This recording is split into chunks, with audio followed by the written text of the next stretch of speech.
ആകാശവാണി. നമസ്കാരം. പ്രത്യേക വാർത്താ ബുള്ളറ്റിൻ വായിക്കുന്നത് ഹരിഷ്ണ. നടപടിക്രമങ്ങൾ പൂർത്തിയാക്കി പാർലമെന്റിന്റെ ഇരുസഭകളും ഇന്നത്തേക്ക് പിരിഞ്ഞു. തിരഞ്ഞെടുപ്പ് പരിഷ്കരണം സംബന്ധിച്ച ചർച്ചകൾ ലോക്സഭയിൽ ഇന്ന് നടന്നു.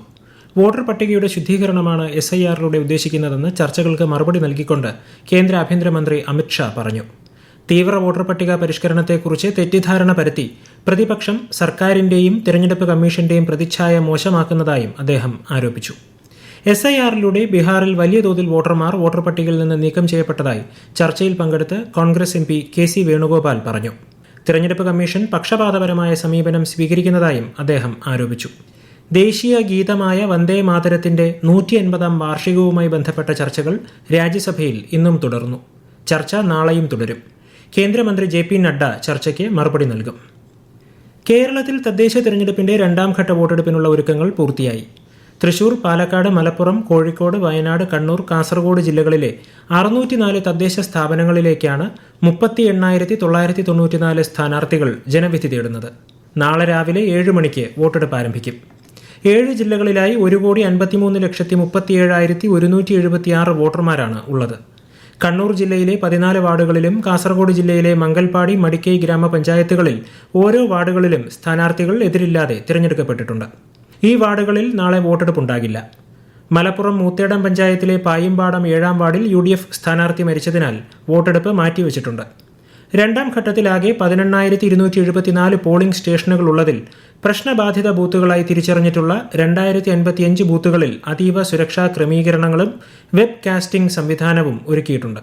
തിരഞ്ഞെടുപ്പ് നടക്കുന്ന 7 ജില്ലകളിലെയും സർക്കാർ, അർദ്ധ സർക്കാർ, വാണിജ്യ സ്ഥാപനങ്ങൾക്ക് നാളെ അവധിയായിരിക്കും. ശനിയാഴ്ചയാണ് വോട്ടെണ്ണൽ. EVM തകരാറിനെ തുടർന്ന് ഇന്നലെ വോട്ടെടുപ്പ് നിർത്തിവെച്ച ആലപ്പുഴ മണ്ണഞ്ചേരി ഗ്രാമപഞ്ചായത്ത് അമ്പലക്കടവ് വാർഡിലെ 1ാം പോളിംഗ് ബൂത്തായ മണ്ണഞ്ചേരി ഗവൺമെന്റ് ഹൈസ്കൂളിൽ നാളെ റീപോളിംഗ് നടക്കും. ഡിസംബർ 9 ഇടതുകൈയിലെ ചൂണ്ടുവിരലിൽ നേരത്തെ മഷി പുരട്ടിയ സാഹചര്യത്തിൽ വോട്ടർമാരുടെ ഇടതുകൈയിലെ നടുവിരലിൽ ആയിരിക്കും മഷി പുരട്ടുക. വോട്ടർമാർക്ക് അവധി അനുവദിക്കാനും കമ്മീഷൻ ജില്ലാ കളക്ടറോട് നിർദ്ദേശിച്ചിട്ടുണ്ട്. SIRന്റെ ഭാഗമായി സംസ്ഥാനത്ത് ഡിജിറ്റൈസ് ചെയ്ത ഫോമുകളുടെ എണ്ണം 2,74,70,936 ഉയർന്നതായി മുഖ്യ തിരഞ്ഞെടുപ്പ് ഓഫീസർ രത്തൻ U കേൽക്കർ. മൊത്തം വിതരണം ചെയ്ത ഫോമുകളുടെ 98.64%.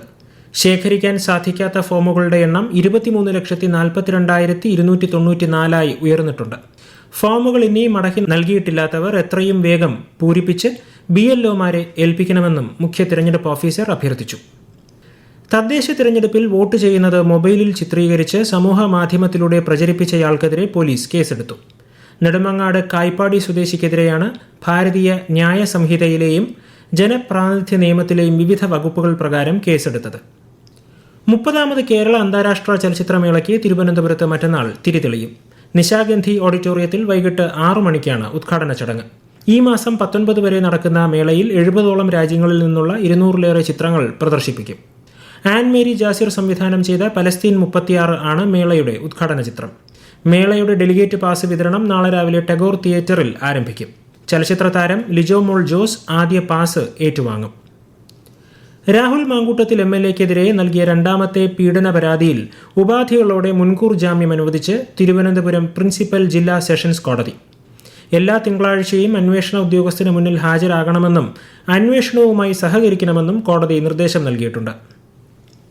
രാഷ്ട്രപതി ദ്രൗപദി മുർമു 2 ദിവസത്തെ സന്ദർശനത്തിനായി നാളെ മണിപ്പൂരിലെത്തും. ഇംഫാലിലെത്തുന്ന രാഷ്ട്രപതിയെ ഗാർഡ് ഓഫ് ഓണർ നൽകി സ്വീകരിക്കും. മണിപ്പൂർ സർക്കാർ സംഘടിപ്പിക്കുന്ന പൗരസ്വീകരണത്തിൽ ശ്രീമതി മുർമു പങ്കെടുക്കും. വിവിധ വികസന പദ്ധതികൾക്കും സന്ദർശനത്തിനിടെ രാഷ്ട്രപതി തുടക്കം കുറിക്കും. സൂപ്പർ ലീഗ് കേരള 2ാം സീസണിലെ സെമി ഫൈനൽ മത്സരങ്ങളുടെ തീയതികളിൽ മാറ്റം വരുത്തി. തദ്ദേശ തിരഞ്ഞെടുപ്പുമായി ബന്ധപ്പെട്ട സുരക്ഷാ കാരണങ്ങളാലാണ് മത്സരങ്ങൾ മാറ്റിവെച്ചത്. തൃശൂർ മാജിക് FCയും മലപ്പുറം FCയും തമ്മിലുള്ള ആദ്യ സെമി ഫൈനൽ ഡിസംബർ 15ലേക്കും കാലിക്കറ്റ് FCയും കണ്ണൂർ വാരിയേഴ്സ് FCയും തമ്മിലുള്ള 2ാം സെമി ഫൈനൽ ഡിസംബർ 14ലേക്കുമാണ് മാറ്റിയത്. FIH ഹോക്കി മെൻസ് ജൂനിയർ ലോകകപ്പിൽ ഇന്ത്യയ്ക്ക് വെങ്കലം. അർജന്റീനയെ ഇന്ത്യ 4-2 പരാജയപ്പെടുത്തി.